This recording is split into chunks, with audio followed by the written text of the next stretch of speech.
দেখতে দেখতে আমরা ঠিক চলে এলাম গাজীপুরের একটা দৃষ্টিনন্দন পার্কে। এটা মনে হয় অবশ্যই অনেকেরই খুব চেনা মনে হচ্ছে। যারা এসেছেন ওয়েল, আর যারা আসেন নাই অবশ্যই তারা মিস করছেন ভালো কিছু। গাজীপুরে আছেন অথচ এখানে আসেন নাই, এটা তাদের জন্য প্রচণ্ড একটা ব্যাড লাক। দেখতে পাচ্ছেন পাশে একটা সুইমিং পুল। এই সুইমিং পুলে অনেক এনজয় করা যায় এবং এটা সরাসরি দেখতে পাচ্ছেন একটা নীলাম্বর পার্ক। ও অসাধারণ একটা রেস্টুরেন্ট। এই রেস্টুরেন্টে শুধু আপনি রেস্টুরেন্ট হিসাবে বললে ভুল হবে, একটা সুন্দর পর্যটন কেন্দ্র। আমরা এখানে এসেছি বহুবার, কিন্তু মাঝে মধ্যে আমরা প্রাণের টানে, প্রেমের টানে, মনের টানে, গানের টানে, ভালোবাসার টানে আমরা এখানে চলে আসি।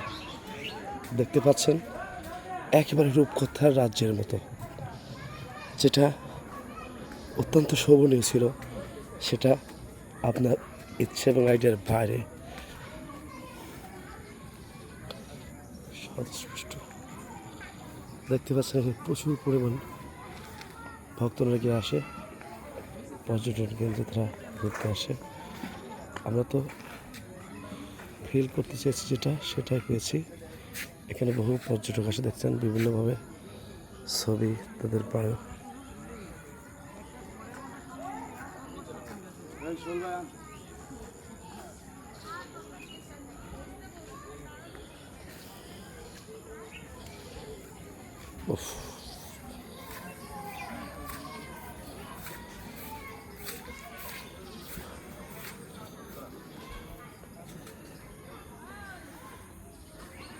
নীলাম্বর রিসোর্ট,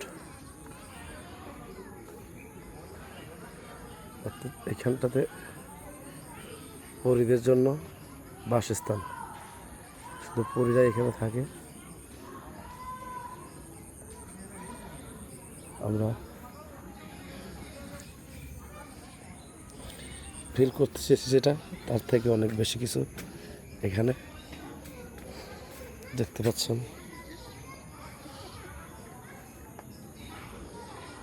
উফ, কি এটা অসাধারণ একটা লোকেশন, যেটা আপনাকে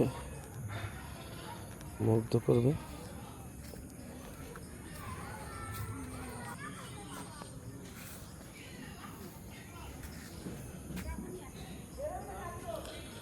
এখানে বহু কাপল আসে তাদের ইচ্ছে মতো একটা দৃষ্টিনন্দন জায়গায় ঘোরার জন্য। এটা আসতে হলে প্রথমে আপনাকে গাজীপুরে আসতে হবে।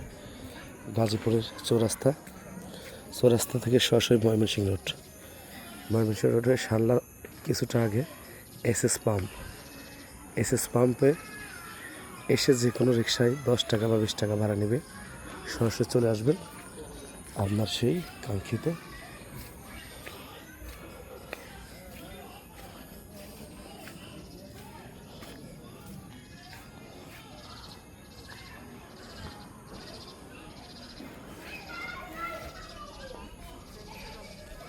Thank you.